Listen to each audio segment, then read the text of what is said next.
நெத்திலி மீன் இது குழம்பு வச்சா ரொம்ப நல்லாயிருக்கும். இதை உப்பு போட்டு நல்லா உரசி நல்லா சுத்தமாக கழுவி இந்த மாதிரி எடுத்து வச்சுக்கணும்.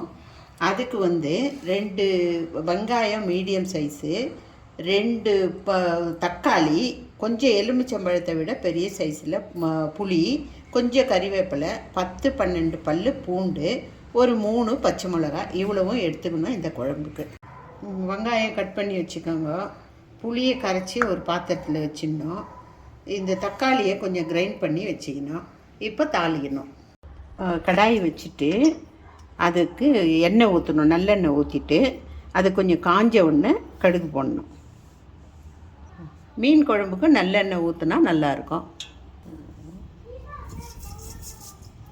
இப்போ கடுகு போட்டிருக்கேன். கடுகு வெடித்த உடனே வெந்தயம் கொஞ்சம் போடணும்.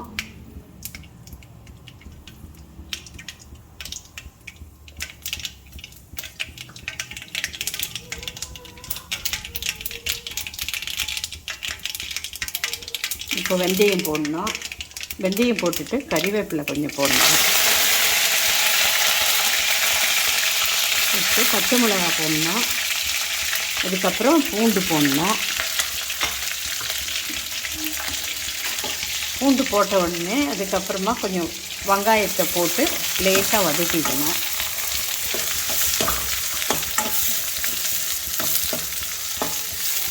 வெங்காயம் நல்லா வதங்கின உடனே தக்காளியை கிரைண்ட் பண்ணி அதில் ஊற்றிடணும்.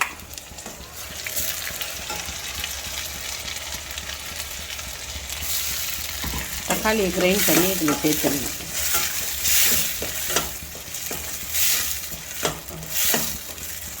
என்னென்ன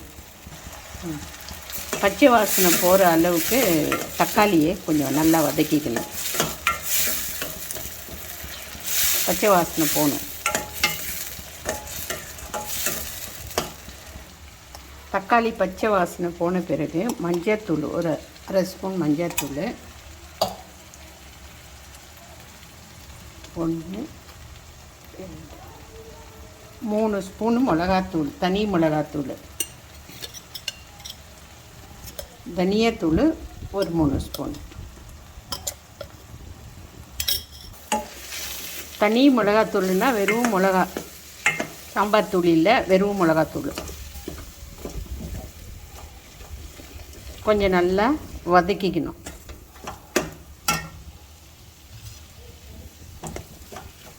இப்போது கரைச்சி வச்சுருக்க புளியை அதில் சேர்த்துடணும்.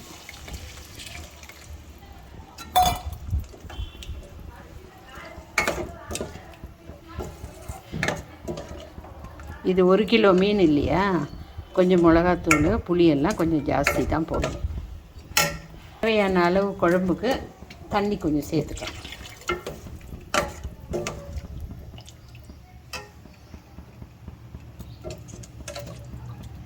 ஆல்ரெடி புளியில் நம்ம உப்பு போட்டிருக்கிறதால இப்போ உப்பு பார்த்துட்டு கொஞ்சம் போட்டுக்கோங்க. இவ்வளோ தேவைப்பட்டது எனக்கு. கொதிச்சின்னு இருக்கும் போதே ஒரு 4 பீஸு தேங்காயும் கொஞ்சம் கறிவேப்பிலையும் அரைச்சி வச்சுக்கோங்க. லாஸ்ட்டில் மீன் போட்ட பிறகு இந்த தேங்காயை அதில் ஊற்றலாம். இப்போ குழம்பு நல்லா கொதிச்சிச்சு. இந்த மீன் அது உள்ளே சேர்த்துடலாம்.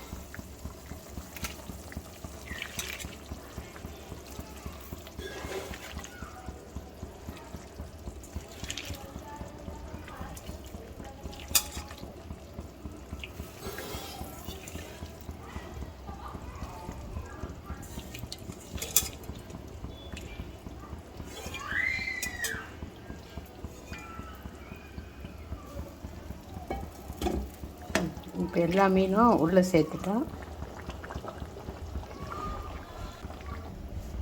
இப்போ குழம்பு நல்லா கொதிச்சிடுச்சு. இப்போ தேங்காய் ஊற்றுறேன்.